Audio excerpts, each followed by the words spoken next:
Bismillah, alhamdulillah, wassalatu wassalamu ala rasulillah, amma ba'd, assalamualaikum warahmatullahi wabarakatuh. Ang tunay na kapatiran o Islamikong kapatiran na binigay ni Allah subhanahu wa ta'ala sa atin ay may kalakip ng mga obligasyon na dapat nating gampanan. Kabilang dito ang pagbibisitahan.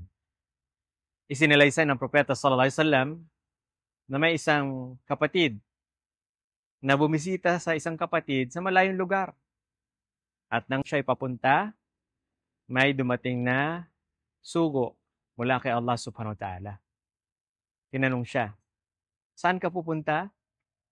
Sagot niya, doon sa malayong lugar, bibisitahin ko yung kapatid.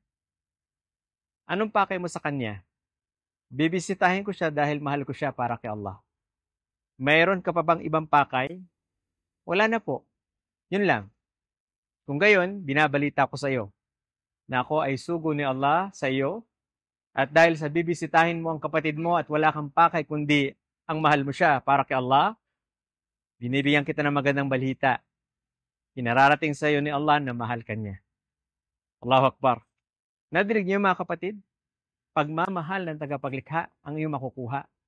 Mula sa isang baryo patungo sa isang baryo, walang pakay kundi bibisitahin niya yung kapatid niya para kay Allah. Ang dami sa atin na nagkukulang sa ganyan. Subhanallah, pinapabayaan natin ang pagbibisitahan.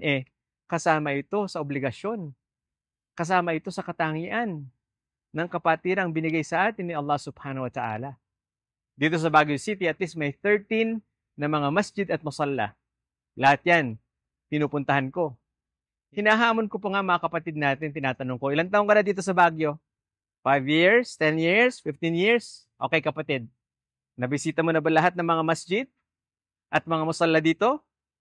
Para mabisita mo yung mga kapatid natin sa mga lugar na yan? Subhanallah. Bihira, bilang lang sa mga daliri ang nakakasagot ng opo.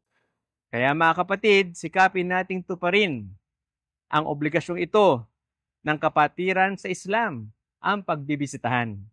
At tiyak, pag gagawin mo yan para kay Allah, ay makakamtan mo ang pagmamahal niya. Assalamualaikum warahmatullahi wabarakatuh.